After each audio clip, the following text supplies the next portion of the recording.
everybody. Welcome to the Energy News Beat podcast. My name's Stu Turley, President and CEO of the Sandstone Group.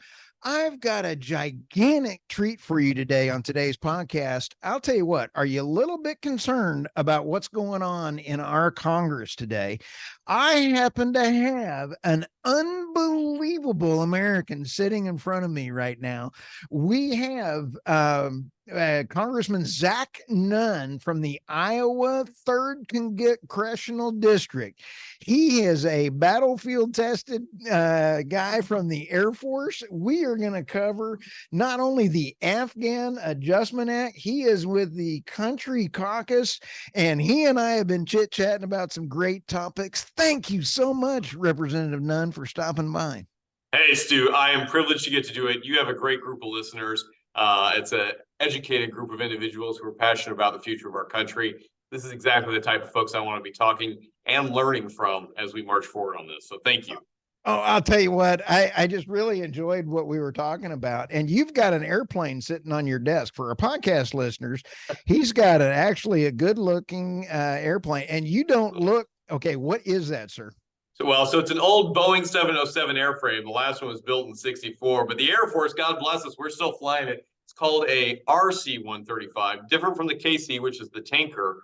This is a reconnaissance version. The short of it is you fly over enemy airspace with about 20 airborne linguists and listed guys who are listening from everything from Farsi to Pashto to Arabic to Russian, and really identifying what's happening on the ground, geolocating it, and then we are directing the strikes on it. We did 2 tours in Afghanistan with it, another in Iraq, and then I commanded a unit off the coast of Russia that was there to help not only identify what the Russians were doing, but really deter their fighter aircraft.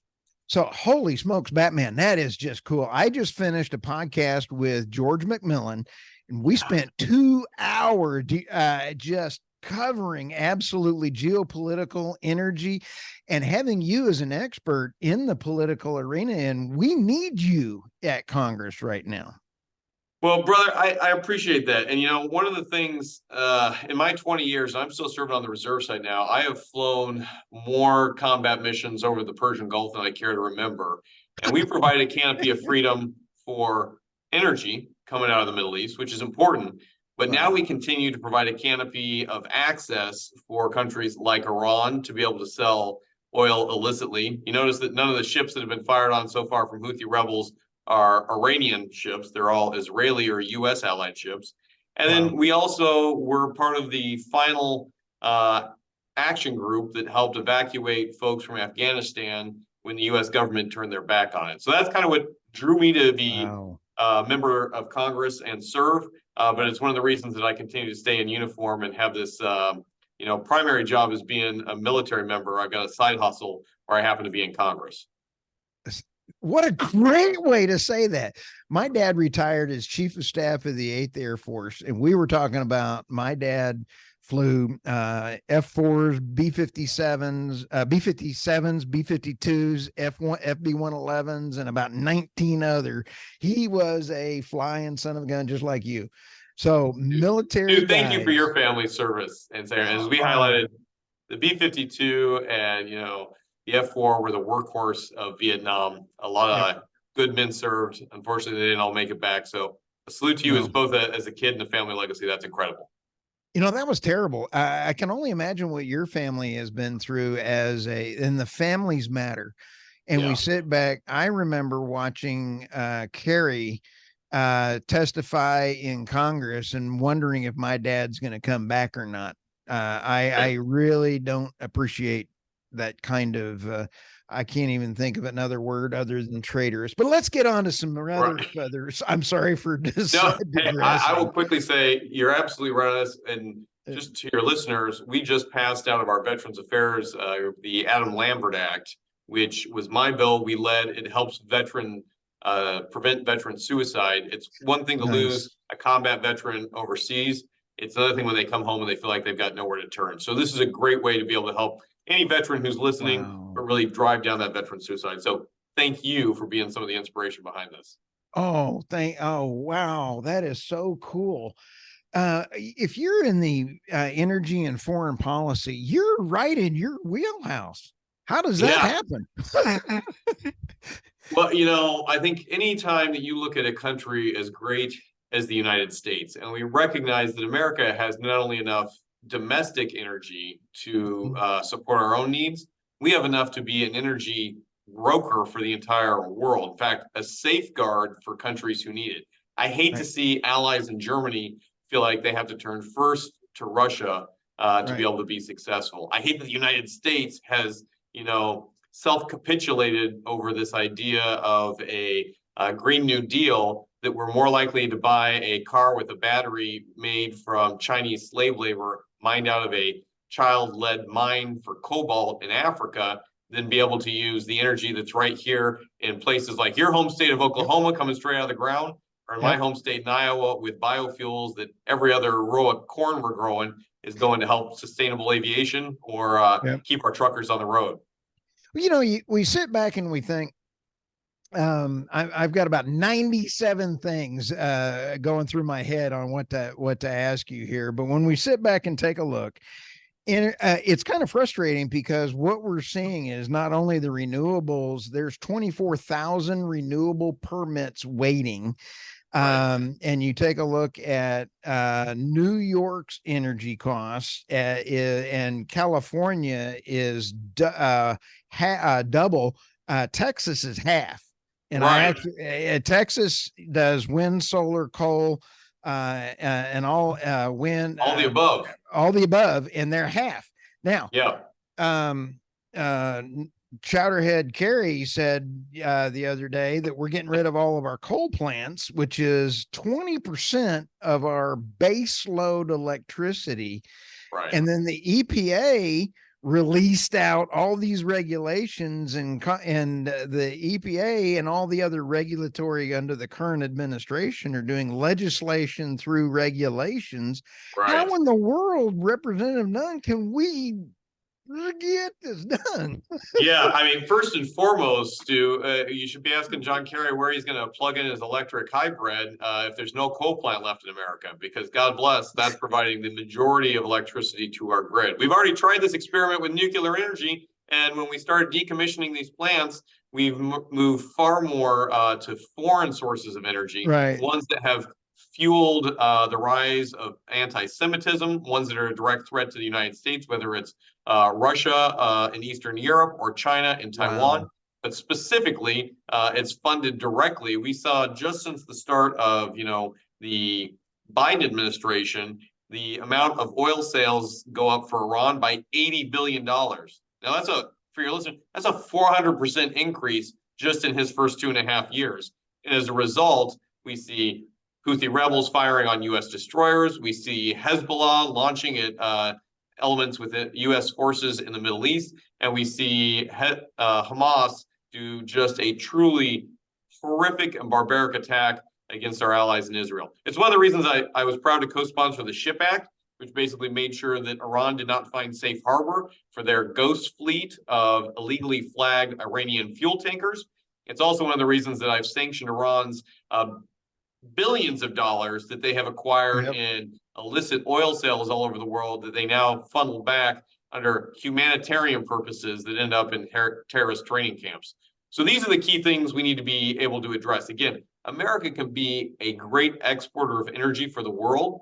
And Right. with that comes a lot of influence. It not only helps, producers here in America be successful, but it Yep. provides stability to some of our best allies in the region to do what they need to do, so they're not dependent on guys coming out of Tehran and Moscow to be successful for their energy this winter.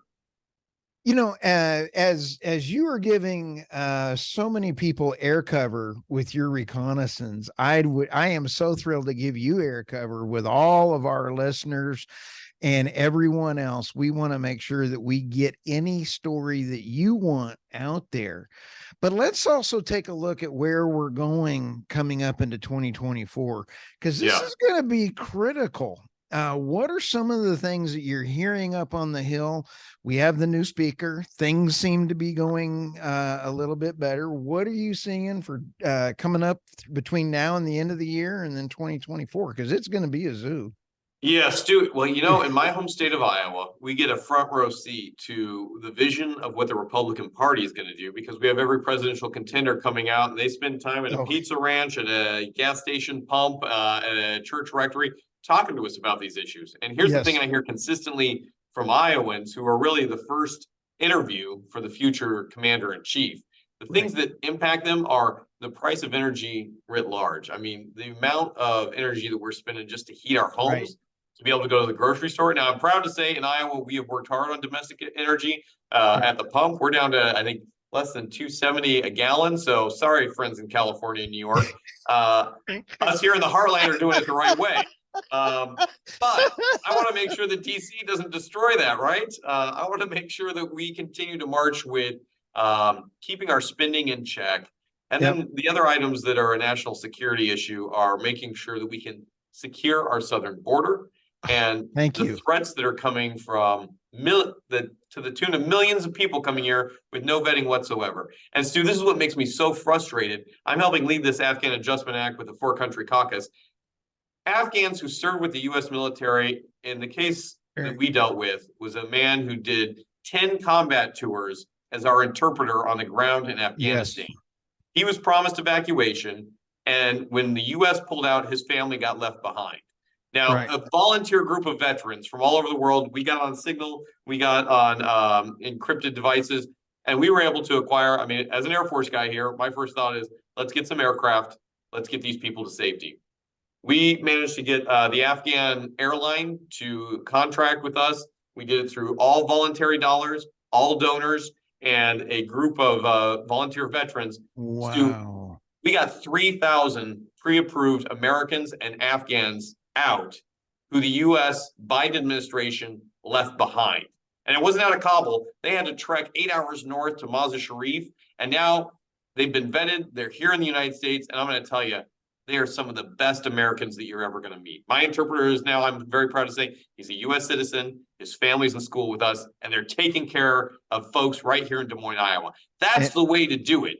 Let those people who have worked, who have earned, who have served with us wow. get through the process successfully. Stop the millions of people coming here illegally who end up being takers from the system rather than contributors. You know, I'm about to cry. I mean, this is what we need. I'm like, I'm getting all fired up. Yes, over the weekend, I'm sorry, I'm getting all worked up. I could be a good man for you right behind you, just getting all sweated up and worked up in some of these meetings. Just turn me loose on the anyway. Hey, Steve, I Saw, always need supporting fire. now I was watching all the video, and you, as a strong military man, I could tell how you would stand casually of the thousands of guys that were coming across the border this weekend. I watched the Chinese nationals stand there like military men. Those are military age men. Right. They are standing at Dress